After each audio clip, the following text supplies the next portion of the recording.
Minty, do you like the movie Encino Man? Listen here, Mr. Random Person, who for some reason is calling me up to talk to me about Encino Man, which is actually moderately concerning as to how did you get my number and why are you calling me about Encino Man. I freaking love that movie! Care to talk about in great depth why exactly you like Encino Man? Do I? Don't you go threatening me with a good time!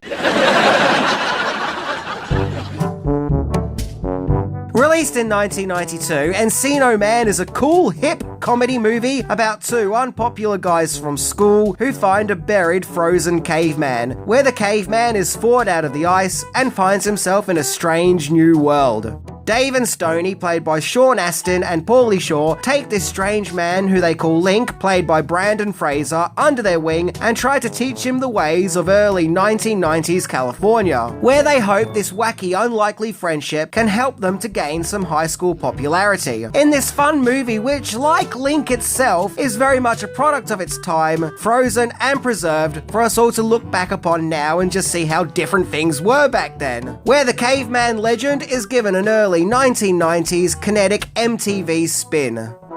So, in today's episode, which for some reason I'm presenting like a 1990s sitcom, we're going to explore 10 things that you didn't know about Encino Man, the movie that showed us all the glory of wheezing the juice. Yeah, am I right? Yeah. So anyway, we have to get on with this because I've got the missus coming over soon. What? Oh, come on!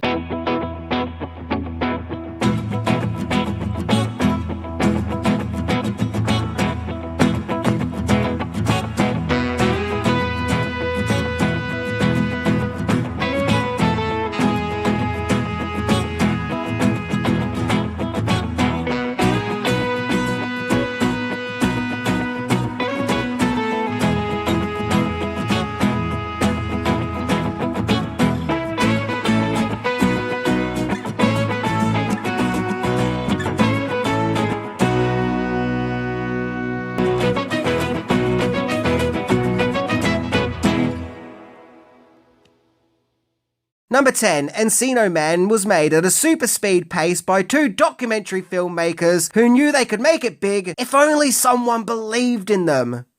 Or something like that. Director Les Mayfield and producer George Zaloom had built a career making behind-the-scenes features about the making of other movies, such as Poltergeist, Indiana Jones and the Last Crusade, and Apocalypse Now. By the early 90s, the two filmmakers wanted to make their own feature movie, rather than the making of someone else's, where they came up with the concept of Encino Man. George Zaloom pitched this high school movie about two 90s dudes digging up a frozen caveman in their backyard to Hollywood Pictures, which is a division of Disney. And, to their surprise, the movie was greenlit, simply because Disney thought that it would be a cheap and easy movie to make, with the production only being given $7 million and 33 days to complete the movie's shoot, and giving Encino Man's lightning speed filming deadline. According to 80skids.com, director Mayfield said, quote, "It was ridiculously fast. They just threw us out and said, sink or swim." Number 9, a concept movie had to be made. So the production for Encino Man was starting to get off the ground. Except there was one problem. Disney weren't too sure if Les Mayfield was up to the task of directing a movie, on the account that this was his first feature film. And in addition to that, they were having doubts as to if the movie could even work. So Mayfield put together what's called a short proof of concept video, which gives the powers that be a snippet of what Encino Man could look like on screen, and to also prove that he did indeed have the directing chops. So it's not so much a screen test for the actors, but more a screen test for the movie itself. The short video presentation featured Keith Coogan as Dave, Jeff Maynard as Stoney, although in those early production days the character was actually called Harold, and none other than Ben Stiller himself as Link. And to be fair, all three performances are actually pretty good. And thankfully this proof of concept video did seem to work and launch Encino Man into being made. At the time, Pauly Shore was popular thanks to his work on MTV, and despite nearly being cast as Ted in Bill and Ted's Excellent Adventure, he hadn't yet broken out in the movie world. He originally was offered the role of Link, but Shore, rightly so, felt that he would be better cast as one of the kids who finds Link, because as Link he wouldn't really get to talk too much, and not use his comical unique style of talking. So thankfully the higher-ups agreed, and he was cast as Harold. But the character would change more to Shore's style, and so the Harold character evolved into Stoney. I guess you could say that hiring Pauly Shore was a sure deal. And Pauly Shore would actually go on to upload this short concept film of Encino Man on YouTube. Number 8. 2 of the 3 main cast really didn't want to star in Encino Man. So when it came to casting the other 2 parts of the trio of main characters, it was a bit of an uphill battle, as originally Brendan Fraser and Sean Astin really didn't want to star in the movie. According to IMDb, Fraser had just starred in School Ties, which was a dramatic movie about a school student facing discrimination. Totally different movie to the cartoonish Encino Man. And Fraser saw himself as a serious actor, and thought that it would affect his serious acting image if he was in a movie that made him look comical and goofy, you know, like a buffoon. He supposedly even turned down the movie 8 times, until he finally met up with the filmmakers, of which this meeting did change his mind. Now Astin was a bit more of a challenge to get on board. The production really wanted him to star in the movie, probably because he was popular with the young crowd thanks to starring in the Goonies and Toy Soldiers. But going back to IMDb, upon getting the script, he thought it was, quote, the biggest piece of shit that he read in his life. Ouch! Astin was offered $150,000 plus a further $400,000 to receive later. But Astin wasn't so much worried about the pay, but more the script. So a new version of the script was sent to him, and he still wasn't interested. He still didn't like it. He was then offered $100,000 more in addition to his pay, and was told that he could have creative inputs over his character. And Disney also told him that they would back him to make a short movie that he wanted to make at that time, called Kangaroo Court, as well as giving him the opportunity to direct 2 other movies. And well, I guess they made him an offer that he can't refuse. So he took the job, but even then he supposedly was reluctant and didn't really want to star in the movie, but he did it anyway. Man, for some reason he really did not want to make Encino Man. He was like, no, I don't want any of that. But Disney were going to make sure they cast his Astin the movie. See that? See what I did there? Number 7. The Terminator joke caused quite the controversy. So of course, Encino Man was a fun, hip movie of its time, very much in the same vein as Bill and Ted and Wayne's World. So it was going to feature funky pop cultural references that all its young audiences will immediately identify with. One of the most memorable references is when Link awakens and is looking around the house to see the Terminator is on TV. The iconic scene where Arnie says, "I'll be back," which pays off later at the store. After getting in trouble for wheezing the juice, Link walks out and walks back into the store, and in Terminator fashion says, "I'll be back." Well, this joke caused a stir during the production, as Disney kept telling Encino Man's writers, George Zaloon and Sean Sheps, to take the Terminator joke out of the script. But with each revision of the script, the joke was still left in there, and they supposedly asked about 5 times to take it out. Now, to be fair, it was probably over a worry of rights and permission of the clips being used. It got to the stage where at the time Disney chairman, Jeffrey Katzenberg, told Arnold Schwarzenegger's agent that he'll personally mow his lawn if Arnie allows the clip to be used. I guess probably out of frustration. And I'm also guessing that they had to get Arnie's permission, as he features in the clip. Thankfully, Arnie must have seen the funny side of the joke, as he did allow the clip to be used in Encino Man. So thankfully, we all got the sight of Brendan Fraser saying, "I'll be back." Number 6. Brendan Fraser's clothes had to be tailor-made. So in Encino Man, the Link character had to wear over-the-top stylistic clothes of that time, while also having them be slightly baggy on him, and ill-fitting. I guess suggesting that Link is really out of his element, and trying to fit in, but not really fitting in. You know, sort of fitting in. The movie's costume designer, Marie France, had got together all of Brandon Fraser's wardrobe that he was going to wear in the movie. The only problem is, Fraser is a pretty tall guy, and none of the clothes that he was given to wear in the movie actually fit him. Rather than being baggy, they were all too small. So quite literally, all of Fraser's costumes and clothes that we see him wear in the movie had to be personally tailor-made to fit him. In addition to that, in the scene where Link is meant to be eating dog food, thankfully for Fraser, that wasn't dog food, but a breakfast cereal called Cookie Crisp. We don't have that here in Australia.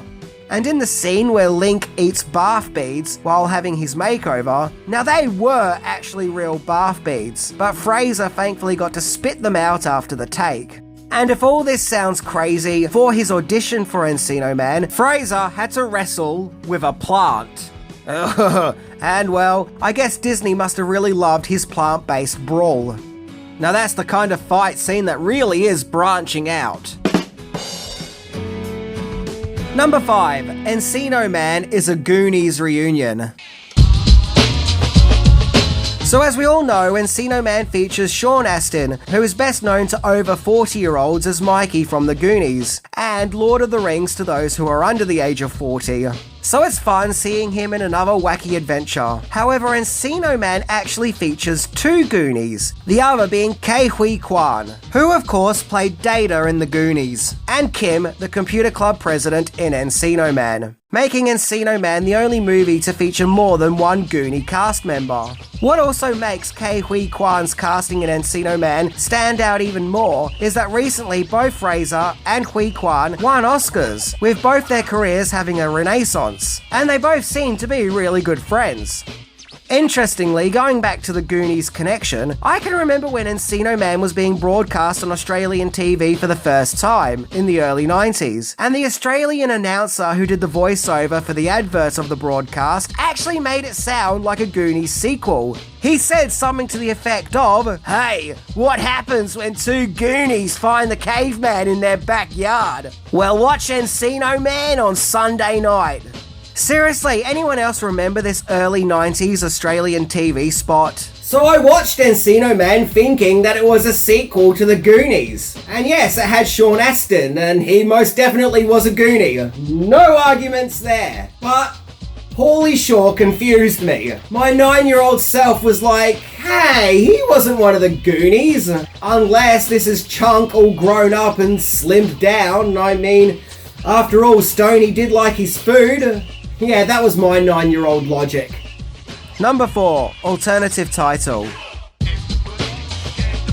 So it's here we get to the movie's unique title of Encino Man, a play on the term caveman and Encino, which is a neighborhood in the San Fernando Valley located in Los Angeles, California. However, it was felt that to some people outside the US, the word Encino Man may not be so common to them. So in certain parts of Europe, Encino Man was given the alternative title of California Man, as it was felt that the word California was more recognizable than Encino. In fact, when I put it out there on the social medias that I might make an episode of Encino Man, I actually got a lot of comments from people saying things like, yeah, make an episode on California Man, or just telling me how much they love California Man. So it's still happening now. Interestingly, when a movie gets its title changed in the UK or other parts of Europe, Australia usually follows in suit and goes with the alternative titles. But that didn't happen here. We actually got the original title of Encino Man. In fact, I remember being a kid and seeing the movie poster of Encino Man in a comic book in an advertisement, and just being confused and thinking to myself, Encino Man? What the heck is an Encino Man? What does it mean? What is Encino? So yeah, because of that, I can understand the name change to California Man. Personally, I don't know why the movie just couldn't be called Caveman, as it is about a caveman. But hey, I guess Caveman didn't go with the hip and now MTV vibe of the movie. Number 3, there was a sequel. No, seriously, there was. I'm not lying, this is my job. Now, if you can believe it, there was indeed a sequel to Encino Man called Encino Woman. And I swear, I'm only just learning about this now. This is crazy! How did I not know this movie existed? Now, Encino Man did end with something of a cliffhanger, when we do indeed see a cave woman get thawed. But that has nothing to do with this sequel. In fact, none of the original cast returns for Encino Woman, making it its own film. I guess maybe a spin-off. Now, I haven't seen Encino Woman, but from the limited online information offered, it was a TV movie made by Disney. I guess similar to the Splash sequel they made, Splash 2. And it was broadcast in 1996. And this time it's about a cave woman who gets thawed out and is now in the care of an intern at a marketing firm, where he uses the cave woman, aka Lucy, as a mascot for a cosmetic products marketing campaign. Or something. Once again, I've never seen this movie, so I can't really pass comment, and it does seem to be buried in the pop cultural sands of time, as I've literally never heard anyone else ever mention Encino Woman. But the one review on IMDb says in capital letters, "Don't watch this sequel." Brendan Fraser didn't return for the official sequel, but that doesn't mean that was the end of his character. Number 2, Link, however, did return in other movies. Despite the fact that Brendan Fraser didn't return in any Encino Man sequel, he did return in character as Link in 2 movies, ones of which that were Pauly Shore vehicles, those being Son-in-Law and In the Army Now. In Son-in-Law, Link is at a college party, where in Link fashion, he eats part of the headdress of Pauly Shore's character, who this time is called Kroll, with Fraser even having the same hairstyle and wardrobe that we see him wear in Encino Man. In the army now, he turns up as a soldier, with his army uniform even displaying that his name is Link, so this is totally Link. So I guess Link was on something of a cinematic journey, and was just going to keep popping up in Pauly Shore movies, or as I like to call it, the Paulyverse, or the Weaselverse, which suggests that Fraser and Shore were probably pretty good friends in real life. However, after Jury Duty and Biodome, Shore's leading man movie career kind of stalled, where he moved on to other ventures in life, and well, that was the end of Link. However, Brendan Fraser, Pauly Shore, and Sean Astin have all been vocal about the possibility for an Encino Man sequel. Well, that's according to some of the articles I read anyway. Now, I don't think that would work in live action, because would it be convincing with these characters now being in their mid to late 50s? However, I can see it working as an animated series. Yeah, I'll be down for that, bring it on. And probably made by a company that's not Disney, please. Number 1. The discovery of an actual frozen caveman may have helped with Encino Man's success. Encino Man was released in May 1992, and it was quite financially successful in the box office, making nearly $41 million on its shoestring and bubblegum budget of $7 million. However, at the time, Encino Man was hated. Variety labelled it as a low-budget quickie and insulting. And Pauly Shore won a Razzie Award for Worst New Star. And Encino Man currently has 14% on Rotten Tomatoes. Travesty. But despite the critics getting their college degrees in a twist, the movie was still successful. In fact, in a weird case of life imitating art, 8 months before Encino Man was released, an actual frozen caveman was discovered on the Austrian Alps, who's believed to be from the year 33,000 BC, and he got the nickname Otzi the Iceman. And it's been suggested that this real-life event may have actually piqued interest in Encino Man. Back onto the movie itself, to me, one of the greatest aspects of Encino Man is the chemistry between Pauly Shore and Brendan Fraser. They both look like they're having so much fun, and do have a great buddy relationship. I think their bromance chemistry works well on screen. When watching though, I do sometimes feel like Astin's the odd one out of the group, and like he doesn't really want to be there, and maybe slightly embarrassed. I don't know if this comes back to Astin originally really not wanting to star in the movie, or if that's just his character. After all, Dave is kind of the straight guy, you know, the normal one of the group. And let's face it, in a comedy act, the straight guy is never as fun as the crazy, wacky characters. So maybe he couldn't let it out and have as much fun as the other two. I also have a problem with the scene where Dave attempts to abandon Link. Yeah, about that. I need to address this elephant in the room. This is all because Link was getting all the popularity and the girl who Dave likes Link. So that was it for Dave. Time for you to go away. And when Stoney tries to stop him from deserting Link, he actually attacks him.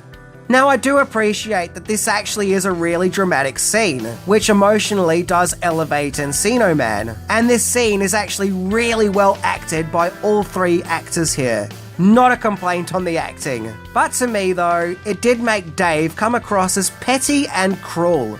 I think Stoney summed it up the best when he called Dave loser. But then again, the character is meant to be 17 years old, not exactly fully developed with all the mental scruples. But I can see why Aston had some issues with the script. But regardless, I'm still glad that Aston is in the movie, and I wouldn't want it any other way.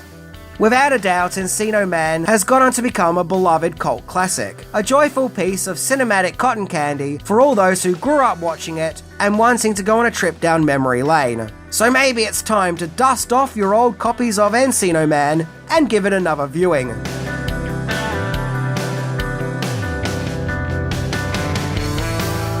So that was my look into Encino Man. How about that number 5 fact? Crazy, am I right? And to all the naysayers of this movie, why don't you turn that end scene no into an end scene go? Yeah. Anyway, I'm Minty, and I'm off to go wheezing the juice. See ya.